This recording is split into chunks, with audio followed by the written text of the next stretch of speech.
चुंबकीय तरंगे टॉपिक में कॉन्फिडेंस लाना है तो इस क्लास को पूरा देखिए। हाँ प्यारे बच्चों, ये क्लास आपको डेली 7 बजे प्रोवाइड की जाती है। इस क्लास में हम एमसीक्यू टाइप्स के क्वेश्चन और रिक्त स्थान वाले क्वेश्चन, महत्वपूर्ण क्वेश्चन को डिस्कस करते हैं। शेखावाटी मिशन 100 की, शेखावाटी मिशन 100 के चैप्टर 9, 10th, 11th, 12th, 13 और 14 चैप्टर हमने कंप्लीट कर लिए हैं। आज हम अध्याय 8 को पढ़ने वाले हैं। तो पूरी क्लास को ध्यान से देखें और अपने दोस्तों में शेयर जरूर करें।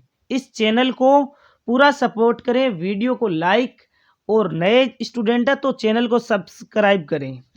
यहाँ पर आपको 7 बजे तो ये एमसीक्यू टाइप्स के क्वेश्चन, रिक्त स्थान वाले क्वेश्चन की प्रैक्टिस करवाई जाती है। पहले हम शेखावाटी मिशन 100 को कंप्लीट कर लेते हैं और 8 बजे आपको महत्वपूर्ण जो डेरिवेशन है वो सोल्व करवाई जाती है।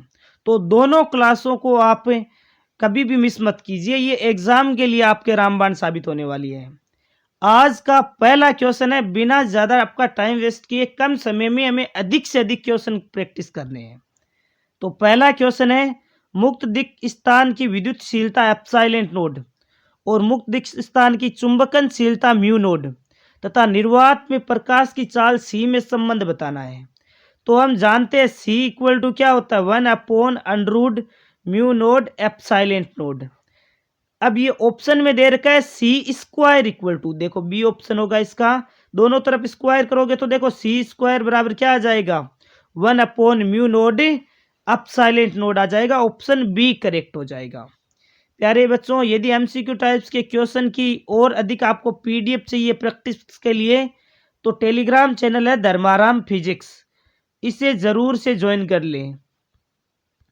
धर्माराम फिजिक्स इस टेलीग्राम चैनल पर आपको एमसीक्यू टाइप्स के क्वेश्चन की प्रैक्टिस के लिए पीडीएफ भी प्रोवाइड कर दी जाएगी बिल्कुल फ्री ऑफ कॉस्ट, तो इसे भी जरूर से ज्वाइन कर लें।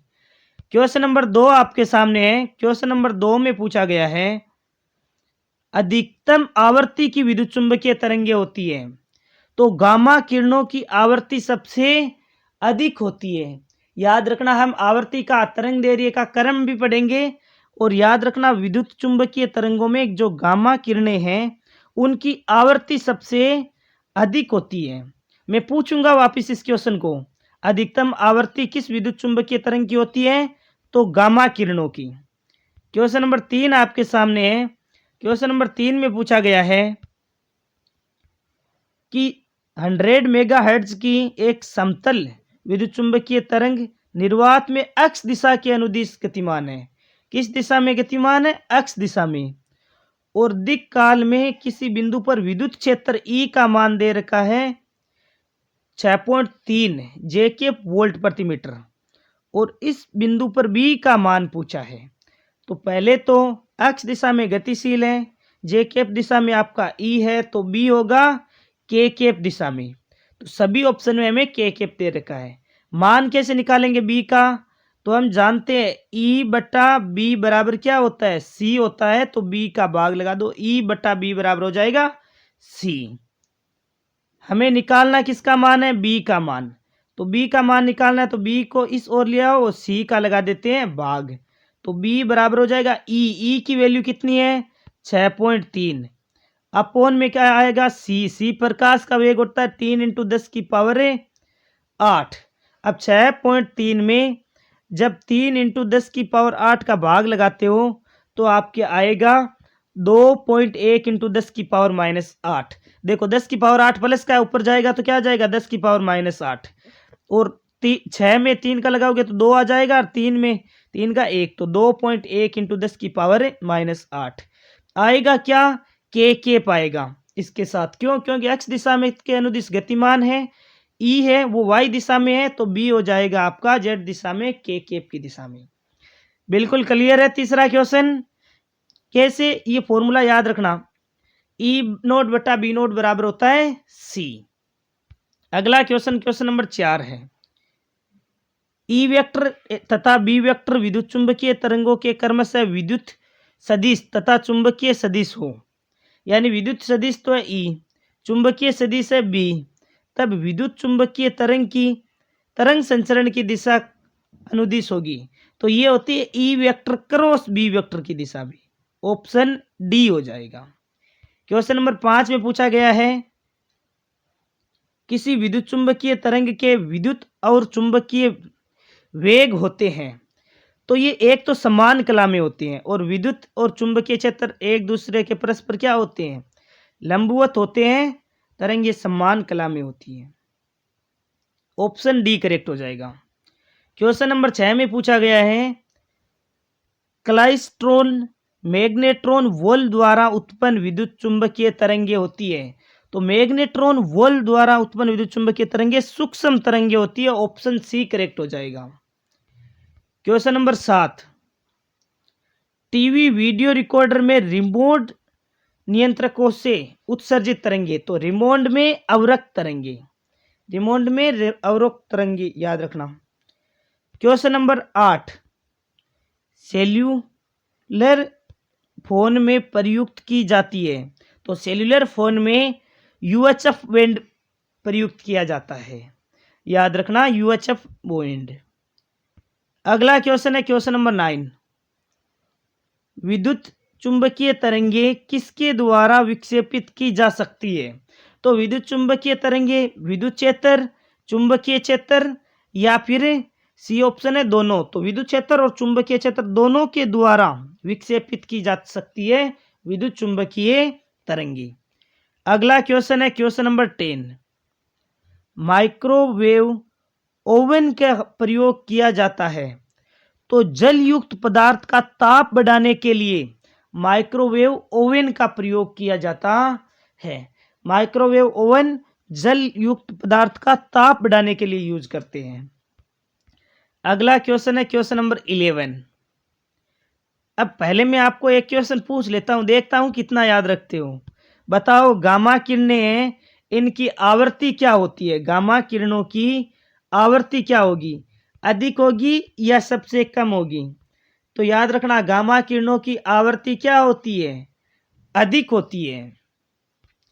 अगला क्वेश्चन है विद्युत चुंबकीय तरंगों की अनुप्रस्थ प्रकृति सिद्ध होती है, तो ध्रुवण के द्वारा पता चलता है कि विद्युत चुंबकीय तरंगे अनुप्रस्थ प्रकृति की होती है। ये क्वेश्चन हमने चैप्टर 10 में भी पढ़ा है। अगला क्वेश्चन है दृश्य प्रकाश तरंगों की आवर्ती प्रकाश होती है, तो दृश्य प्रकाश की आवर्ती प्रकाश 4 × 10 की पावर 14 हर्ट्ज से 7 × 10 की पावर 14 हर्ट्ज है। ये देखो प्लस का है, ये ध्यान में रखना, माइनस का नहीं है। क्वेश्चन नंबर 13 में पूछा गया है यदि सतह पर आपतित कुल विद्युत चुंबकीय ऊर्जा U है तथा कुल प्राप्त संवेग होगा, तो ये हो जाएगा U/C। क्वेश्चन नंबर 14 आपके सामने है निम्न में से गलत कथन का चयन करें। गलत कथन कौन सा होगा, एक्स किरणें आंतरिक सेलों के उच्च ऊर्जा इलेक्ट्रॉन होते हैं, तो अक्ष किरणें आंतरिक सेलों के उच्च ऊर्जा इलेक्ट्रॉन्स होते हैं, बिल्कुल करेक्ट है। और लासिक नेत्र शल्यता में पराबैंगनी तरंगों का उपयोग किया जाता है, तो नेत्र शल्यता में पराबैंगनी तरंगों का उपयोग किया जाता है, बिल्कुल करेक्ट है। सी में पूछा गया है अवरक्त तरंगे उष्मीय प्रभाव उत्पन्न करती है, तो अवरक्त तरंगे है वो उष्मीय प्रभाव उत्पन्न करती है, ये भी करेक्ट है। रेडियो तरंगों का स्रोत मैग्नेट्रॉन होता है, ये गलत है, ये हमने अभी पढ़ा था ना कि मैग्नेट्रॉन वोल्व द्वारा तो कौन सी तरंगे, सूक्ष्म तरंगे उत्पन्न की जाती है, तो डी करेक्ट हो जाएगा, ये कथन गलत है। प्यारे बच्चों थोड़ा सा मैं आपको गति बढ़ाकर सोल्व करवा रहा हूं ताकि आपका ज़्यादा समय इन क्वेश्चन में वेस्ट नहीं हो। क्या आपको ये क्वेश्चंस अच्छी तरीके से पढ़ पा रहे हो? यदि ये सीरीज आपको पसंद आ रही है जिसमें हमने पहले इससे आगे के चैप्टर कंप्लीट कर लिए हैं, आज हम 8वें चैप्टर को कंप्लीट कर रहे हैं। ये मैंने इस प्रकार पहले 14, 13, 12, 11, 10, 9 इस प्रकार इसीलिए करवाए हैं क्योंकि आपको इन चैप्टर को पढ़ने में कम समय मिल पाता है और स्टार्टिंग के चैप्टर आप ज़्यादा से ज़्यादा बार आप टेस्ट से और रिवाइज कर लेते हो, इसीलिए मैंने इस प्रकार स्टार्ट की है। तो यदि आपको ये सीरीज पसंद आ रही है और आपने यहाँ तक वीडियो को कंप्लीट देखा है तो कमेंट बॉक्स में यस सर कमेंट जरूर करें। अगला क्वेश्चन है क्वेश्चन नंबर 15। विस्थापन धारा के भौतिक प्रभाव किसके समान है, या फिर सीधा सा कथन यह है कि विस्थापन धारा उतनी ही होती है जितनी चालन धारा होती है। ऑप्शन बी करेक्ट हो जाएगा। ये इसके 15 क्वेश्चन एमसीक्यू टाइप्स के क्वेश्चन कंप्लीट हो चुके हैं। अब हम रिक्त स्थान के क्वेश्चन करते हैं। विद्युत चुंबकत्व के नियमानुसार प्रकाश की निर्वात में चाल सभी जड़त्वीय निर्देश तंत्रों में डैश होती है तो समान होती है। प्रकाश की निर्वात में चाल सभी जड़त्वीय निर्देश तंत्र में समान होती है और प्रकाश की चाल होती है 3 × 10⁸। अगला क्वेश्चन है रिक्त स्थान का क्वेश्चन नंबर 2। विस्थापन धारा का मान डैश होता है, तो विस्थापन धारा का मान एम्पियर में होता है। Question number 3। प्रयोगशालाओं को बैक्टीरिया से मुक्त कराने के लिए डैश किरणों का प्रयोग किया जाता है, तो अल्ट्रावायलेट किरणों का प्रयोग किया जाता है। अगला क्वेश्चन है विद्युत चुंबकीय तरंग में विद्युतीय एवं चुंबकीय क्षेत्रों के मध्य कलांतर, तो समान कला में होते, इसका मतलब कलांतर शून्य होता है। सूक्ष्म तरंगे एवं दृश्य प्रकाश के बीच डैश किरणें स्थित होती है, तो सूक्ष्म तरंगों एवं दृश्य प्रकाश के बीच अवरक्त किरणें स्थित होती है। अगला क्वेश्चन है क्वेश्चन नंबर 6। विद्युत चुंबकीय तरंग के संचरण की दिशा डैश के समांतर होती है, तो विद्युत चुंबकीय तरंग के संचरण की दिशा विद्युत क्षेत्र के कैसी होती है, समांतर होती है। Question number 7। ऐसी रेडियो तरंगे जिनकी आवृत्ति टेलीविजन सिग्नल से अधिक होती है डैश कहलाती है, तो वो होती है माइक्रोवेव्स। इनकी आवृत्ति टेलीविजन सिग्नल से अधिक होती है। क्वेश्चन नंबर 8 है बहुमूल्य पत्रों की पहचान में डैश किरणें सहायक होती है, तो पत्रों की पहचान में जो बहुमूल्य पत्र होते हैं उनकी पहचान में एक्स किरणें हैं वो सहायक होती है। क्वेश्चन नंबर 9 है विद्युत चुंबकीय तरंगों की उत्पत्ति डैश के द्वारा होती है, तो विद्युत चुंबकीय तरंगों की उत्पत्ति त्वरित आवेश के कारण होती है। त्वरित आवेश विद्युत चुंबकीय तरंगे उत्पन्न करता है। स्थिर आवेश केवल विद्युत क्षेत्र उत्पन्न करता है। गतिमान आवेश विद्युत क्षेत्र और चुंबकीय क्षेत्र दोनों उत्पन्न करता है। सभी पॉइंट ध्यान में रखना। क्वेश्चन नंबर 10 है विद्युत चुंबकीय तरंगे डैश प्रकार की तरंगे होती है, तो विद्युत चुंबकीय तरंगे कैसी होती है, अनुप्रस्थ तरंगे होती है।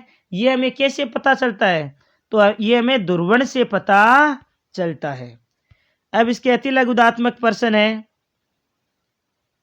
विद्युत चुंबकीय तरंगों के 3 गुणधर्म लिखने हैं, तो विद्युत चुंबकीय तरंगों के तीनों गुणधर्म महत्वपूर्ण है। पहला है विद्युत चुंबकीय तरंगे संचरण विद्युत क्षेत्र सदिश तथा चुंबकीय क्षेत्र सदिश के परस्पर लंबवत होते हैं। विद्युत क्षेत्र का संचरण और चुंबकीय क्षेत्र सदिश के परस्पर लंबवत होती है। दूसरा गुणधर्म है विद्युत चुंबकीय तरंगे विद्युत और चुंबकीय क्षेत्रों से विक्षेपित होती है, क्योंकि ये क्या होती है, उदासीन होती है।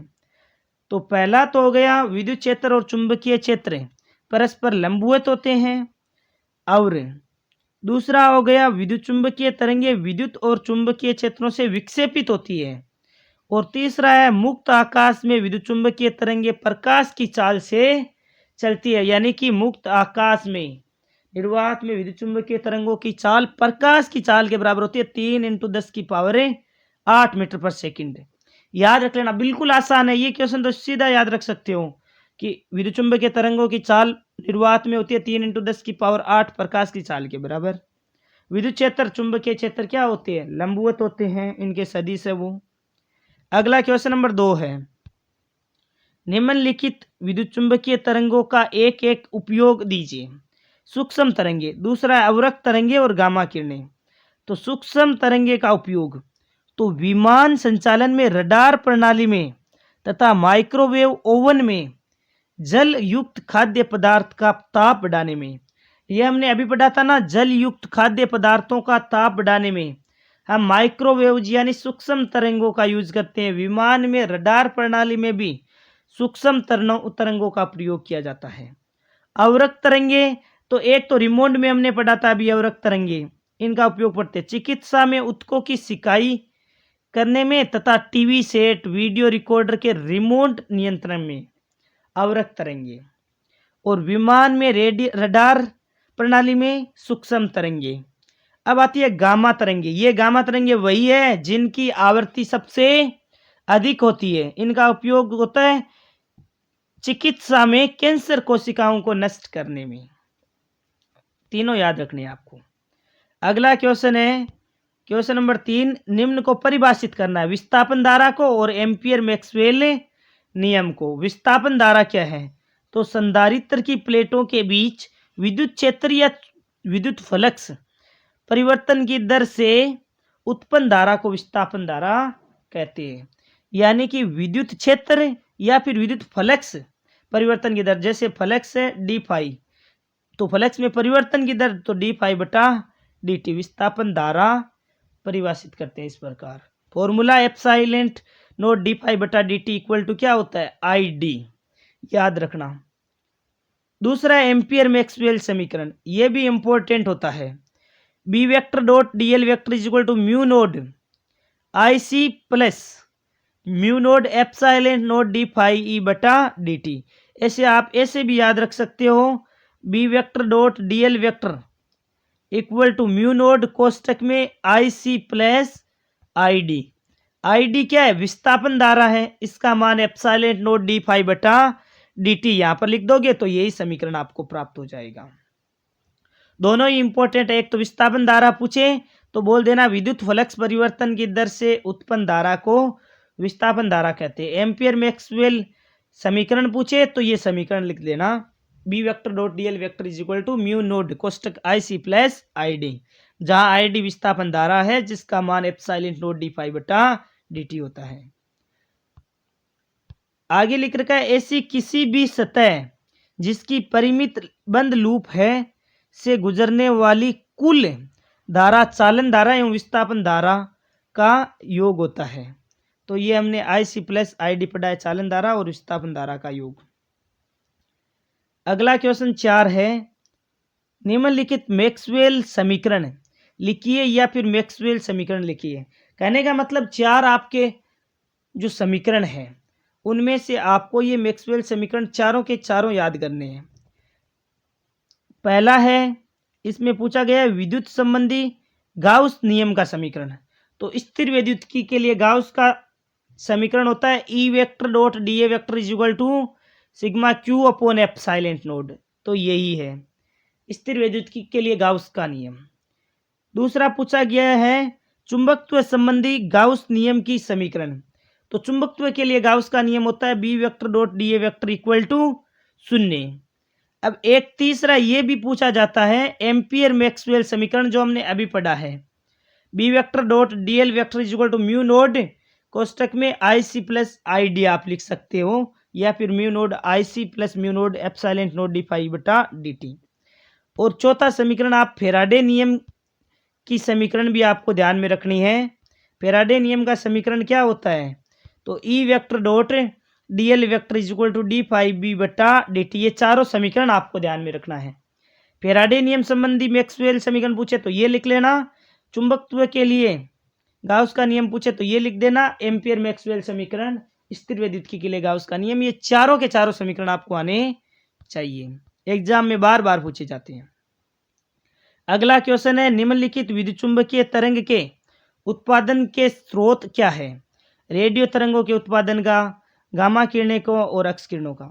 तो पहला है रेडियो तरंगों के उत्पादन का स्रोत, तो चालक तारों के आवेशों की त्वरित गति से उत्पन्न होती है। रेडियो तरंगे किस प्रकार उत्पादन होती है? तो जो चालक तारों के आवेशों की त्वरित गति से, आवेश है उनकी त्वरित गति से उत्पादन होता है इनका। क्वेश्चन नंबर 2 है गामा किरणें, इनका स्रोत क्या है? तो रेडियोधर्मी नाभिकों द्वारा उत्सर्जित फोटोनों से गामा किरणें के उत्पादन का स्रोत होगा। रेडियोधर्मी नाभिकों द्वारा उत्सर्जित जो फोटोन हैं उनसे गामा किरणें। और तीसरा है एक्स किरणों से उत्पादन का स्रोत। तो किसी धात्विक लक्ष्य पर उच्च ऊर्जा के इलेक्ट्रॉनों की बौछार करवाकर आंतरिक सेल से प्राप्त उच्च ऊर्जा इलेक्ट्रॉन पुंज है, वो स्रोत होता है एक्स किरणों का। अगला क्वेश्चन है क्वेश्चन नंबर 6। इसमें पूछा गया है, एक समीकरण दे रखा है और तरंग की तरंग दैर्घ्य पूछी है। तो हमने समीकरण पढ़ रखा है B equal to B naught sine कोष्टक में K x plus omega T. हमें पूछा है तरंग की तरंग दैर्घ्य, तो के बराबर क्या होता है, के बराबर होता है 2 पाई बाई लेमडा। हमें लेमडा का मान पूछा है, तो 2 पाई अपॉन क्या हो जाएगा के, और के का मान कितना है, के एक्स है, तो के का मान 0.5 इंटू 10 की पावर 3। तो पहला लेमडा का मान तो ये आ जाएगा, देखो 2 पाई बटा 0.5 इंटू 10 की पावर 3 मीटर। अब दूसरा आपसे पूछा गया है तरंग की आवृत्ति क्या है। तो तरंग की आवृत्ति ज्ञात करने के लिए, तरंग की आवृत्ति ज्ञात करने के लिए हमारे पास फॉर्मूला है कि ओमेगा बराबर 2 पाई बटा टी। हमें क्या निकालना है, आवृत्ति। तो 1/t क्या होता है, आप लिख सकते हो इसे 1/t को। तो 1/t को इस प्रकार डायरेक्ट ही याद रख लो, देखो ओमेगा बराबर 2 पाई एफ, ऐसे याद रख लो। 1/t आवर्तकाल होता है जिसे फ्रीक्वेंसी एफ से लिख सकते हैं। हमें एफ का मान निकालना है, तो ओमेगा में 2 पाई का भाग लगा दो। ओमेगा कहाँ है, तो ये देखो ओमेगा टी, ओमेगा का मान हो गया 1.5 इंटू 10 की पावर 11 अपोन में क्या आ जाएगा, तो 2 पाई। ये देखो एफ बराबर क्या हो जाएगा, ओमेगा बटा 2 पाई। ओमेगा का मान हो गया, ओमेगा टी होता है यहाँ पर, तो 1.5 इंटू 10 की पावर 11 अपोन में 2 पाई। यही आवृत्ति निकाल रखी है इसने, ये देखिए 1.5 इंटू 10 की पावर 11 अपोन में 2 पाई। क्लियर हुआ। अगला क्वेश्चन है क्वेश्चन नंबर 7। पूछा गया है, एक रेडियो 7.5 मेगाहर्ट्ज से 12 मेगाहर्ट्ज बैंड के किसी स्टेशन के समस्वरित हो सकता है, तो संगत तरंगदैर्घ्य बैंड क्या होगी। तो हमें इसके संगत तरंगदैर्घ्य बैंड निकालनी है। तो हम तो एक आसान सा फॉर्मूला जानते हैं, बिल्कुल कंफ्यूज नहीं होना। सी बराबर न्यू लेमडा। हमें तरंगदैर्घ्य निकालनी है, तो लेमडा बराबर सी बटा न्यू। अब सबसे पहले आवृत्ति ये ले लेना न्यू 1, तो तरंगदैर्घ्य आ जाएगा लेमडा 1। और लेमडा 2 निकालना हो तो सी बराबर बटा न्यू 2 ले लेना। यानी एक बार 7.5 का भाग लगा देना प्रकाश के वेग में, और एक बार लगा देना 12 मेगाहर्ट्ज का। मेगा का मतलब 10 की पावर 6 होता है, इसलिए 7.5 इंटू 10 की पावर 6 हो जाएगा। न्यू 2 का मान 12 इंटू 10 की पावर 6 हो जाएगा। तो ये फॉर्मूला लगा देना, दोनों में लेमडा 1 निकालना है तो 7.5 का भाग, और लेमडा 2 निकालना है तो 12 इंटू 10 की पावर 6 का भाग लगा दो। ऐसा ही हमारा क्वेश्चन है, आप देख सकते हो। ये देखिए पहले हमने क्या किया, लेमडा 1 के लिए 7.5 इंटू 10 की पावर 6 का भाग लगा दिया, किसमें, प्रकाश के वेग में। फिर 12 इंटू 10 की पावर 6 का भाग लगा दिया। इसके संगत तरंगदैर्घ्य 12 मीटर और 25 मीटर और 40 मीटर आ गई। अगला क्वेश्चन नंबर 8 है, निर्वात में एक विद्युत चुंबकीय तरंग के चुंबकीय क्षेत्र का आयाम इतना है, तरंग का विद्युत क्षेत्र आयाम क्या होगा। तो चुंबकीय क्षेत्र का आयाम दे रखा है, विद्युत क्षेत्र का आयाम पूछा है, तो फॉर्मूला अच्छी तरीके से याद रखना, ई नोड बटा बी नोड बराबर सी। हमें कई बार बी नोड पूछेगा, कभी ई नोड पूछेगा, कुछ भी पूछे आप आसानी से कर देना।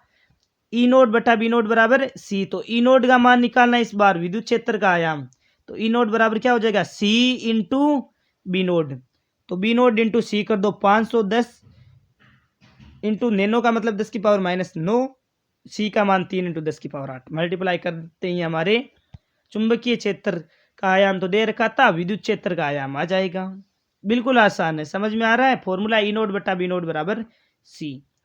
अब ये भी महत्वपूर्ण है, इसका क्रम आपको आना चाहिए, तरंगदैर्घ्य के घटते क्रम में लिखना है। तो सबसे पहले सबसे अधिक तरंगदैर्घ्य होता है रेडियो किरणों का, फिर होता है पराबैंगनी किरणें, फिर एक्स किरणें और गामा किरणें। ये देखो गामा किरणें हैं, इनकी आवृत्ति क्या होती है, आवर्ती अधिक होती है, तरंग दैर्घ्य सबसे कम होता है। तो याद रखना। दूसरा, आवर्ती का घटता क्रम। तो आवर्ती सबसे अधिक किसकी होती है? तो यहाँ पर आप गामा किरणें भी लिख सकते हो। गामा किरणों की आवर्ती सबसे अधिक होती है। फिर एक्स किरणों की आवर्ती होती है। पराबैंगनी किरणों की आवर्ती फिर घटती जाते घटते घटते सूक्ष्म तरंगों की आवर्ती सबसे कम होती है। इस प्रकार मतलब आवर्ती का जैसे आपको क्वेश्चन में देना कि इन 4 तरंगों, इन 5 तरंगों में से आवर्ती का क्रम बताना है, तो हमारे पास इन 4 तरंगों में हमने देखा तरंग दैर्घ्य सबसे अधिक रेडियो तरंगों का है, फिर पराबैंगनी का, उसके बाद में एक्स किरणों का, फिर गामा किरणों का। इसी प्रकार आवर्ती आवर्ती इन किरणों में सबसे पहले ये दे रखा था, तो हमें सबसे पहले देखा कि एक्स किरणें अधिक है, फिर पराबैंगनों की, फिर नीला प्रकाश, अवरक्त तरंगे और सूक्ष्म तरंगे। ये आपको बिल्कुल अच्छी तरीके से याद होना चाहिए। इनका क्रम है वो ध्यान रखना है। अगला क्वेश्चन नंबर 10 है। एक समतल विद्युतचुंबकीय तरंग निर्वात में गतिमान है। यदि तरंग की आवर्ती 30 मेगाहर्ट्ज हो तो तरंग दैर्घ्य, तो सी बराबर है वही न्यू लेमड़ा। पूछा क्या है? तरंग दैर्घ्य। तो लेमड़ा बराबर सी बटा न्यू। सी प्रकाश की चाल 3 इंटू 10 की पावर 8, न्यू आवर्ती 30 मेगाहर्ट्ज 30 इंटू 10 की पावर 6, तो 10 मीटर आ जाएगा इसका तरंग दैर्घ्य। यह आपका चैप्टर 8 कंप्लीट हो चुका है। प्यारे बच्चों, यदि आपने इस कंप्लीट लेक्चर को देखा है तो आप मेरे को जरूर से कमेंट बॉक्स में यस सर कमेंट करें, ताकि मेरे को पता चले कि कितने स्टूडेंट हैं वो कंप्लीट वीडियो को देख रहे हैं। और अपने दोस्तों में शेयर जरूर करें। चैनल नया है तो चैनल को पूरा सपोर्ट करें, वीडियो को लाइक करें और जबरदस्त मेहनत करते रहे। अब ये जो समय है इसमें जान लगा दीजिए पूरी तरह से मेहनत करने में। कम समय में अधिक से अधिक क्वेश्चन करवाए गए हैं। थोड़ी सी मेरी गति तेज थी ताकि आपको मैक्सिमम क्वेश्चन की प्रैक्टिस करवा सकें, क्योंकि आपको रिवीजन ही करना है। इसीलिए यदि आपको कोई भी क्वेश्चन में डाउट होता है तो डाउट कमेंट बॉक्स में लिख दीजिए। Thank you very much for a nice day to all of you. Thank you very much.